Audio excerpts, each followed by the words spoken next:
पूर्वाध 194 साड़ा क्रम सिद्धि प्रकरण में संतोष नाम की प्रशंसा। एक दिन सर्वज्ञ श्री चक्रधर स्वामी प्रातः काल का पूजा अवसर हो जाने के बाद बरामदे में आसन पर विराजमान थे। इतने में वहां नाथ पंथ के अनुयायी चंद्राई नाम के एक महात्मा भगवान के दर्शनार्थ आए। उन्होंने पहले नाथ पंथ के अनुसार कुछ योग साधना की क्रियाएं की और फिर वहां बैठकर उन्होंने भगवान से पूछा, भगवान, इस महात्मा का नाम संतोष क्यों रखा गया है? इस पर भगवान ने संतोष महात्मा को संबोधित करते हुए कहा, हे संतोष, ये आदरणीय योगी पुरुष क्या कह रहे हैं? इसके उत्तर में संतोष ने कहा, भगवान, ये योगी पुरुष जो कुछ भी कहते हैं इन्हें कहने दो, इससे मुझे कोई अंतर नहीं पड़ता, मुझे इस बात की कोई चिंता नहीं है।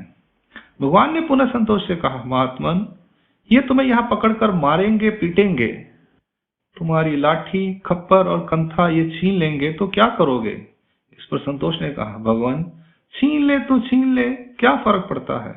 भगवान ने फिर कहा, तुम तो आगम पंथ की साड़ा क्रम की साधना को भी नहीं जानते तो क्या करोगे?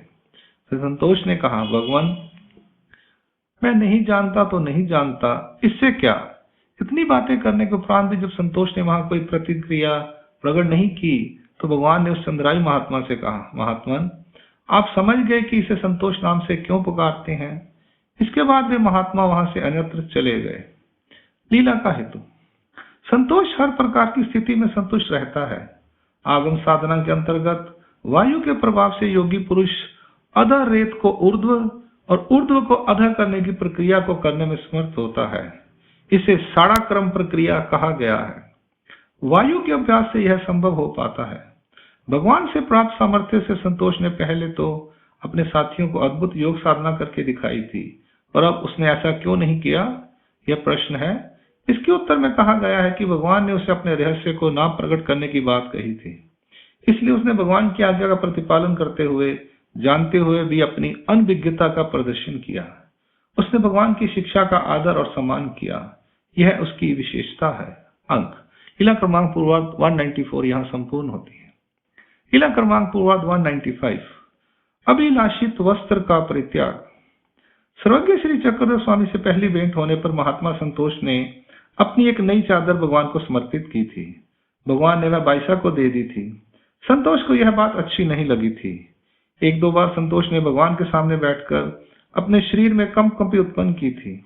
इस समय सर्दी की ऋतु समाप्त हो रही थी, फिर भी वे कभी भगवान के पास बैठे बैठे कहते, भगवान, इस बार सर्दी बहुत लग रही है। इस पर भगवान ने उससे कहा, महात्मन, अपने कंधे को कोई कपड़ा लगाकर सी लो। फिर उससे चुप ना रहा गया। एक दिन उसने कुछ भक्तिजनों से कहा, मैंने भगवान को चादर भेंट की थी, पर भगवान ने वह चादर आगे बाईसा को दे दी। बाईसा को देने की अपेक्षा वह मुझे ही वापस दे देते। आप भगवान से कहें कि वह मुझे वापस दे दे। उन भक्तिजनों ने भगवान से कह दिया कि संतोष चादर के विषय में कह रहा है कि वह उसे ही दे देते। इस बात को सुनने के बाद भी भगवान चुप ही रहे। भगवान उसे अपना एक दुपट्टा देना चाहते थे। फिर उसने एक दिन अचानक ही भगवान के पास आकर कह दिया, भगवान, आपने मेरे द्वारा दी गई चादर बाईसा को दे दी, इसकी अपेक्षा आप वह चादर मुझे ही दे दें। फिर भगवान ने बाईसा को अपने पास बुलाकर कहा, माता, वह चादर इधर ले आओ। वह उसी समय उस चादर को ले आई। भगवान ने उसी समय वह संतोष को दे दी। फिर उसने उस चादर को वापस ले लिया। लीला का हेतु। संतोष मुनि ने भगवान को जो वस्त्र दे दिया था वह भगवान ने बाईसा को दे दिया। अब संतोष उसी दिए हुए वस्त्र को भगवान से वापस लेना चाहता है। एक बार दी हुई वस्तु को वापस नहीं लेना चाहिए, यह अविधि माना गया है। संतोष जब वह वस्त्र भगवान से मांगता है तो भगवान उसे वापस दे देते हैं। इस प्रकार एक अविधि का कार्य करने पर दूसरी अविधि को बढ़ने नहीं देना चाहिए। साधारण रूप से कोई व्यक्ति प्रसव मोड़ता है तो उसका उसे लाभ होता है। इसके अतिरिक्त यदि वह अनुतप्त होकर दुख करते हुए अविधि को नष्ट करने के लिए प्रसव मोड़ता है तो भगवान की अप्रसन्नता समाप्त हो जाती है, नाराजगी दूर हो जाती है। अविधि को बढ़ने से रोकना चाहिए, तभी साधना पूर्ण होती है। भगवान ने कहा भी है, एक अविधि दूसरी अविधि को जन्म देती है। अविधि रूप कार्य करने से पुरुष धर्म से नष्ट हो जाता है। अंक लीला क्रमांक पूर्वार्ध 195। दंडोत प्रणाम। जय श्री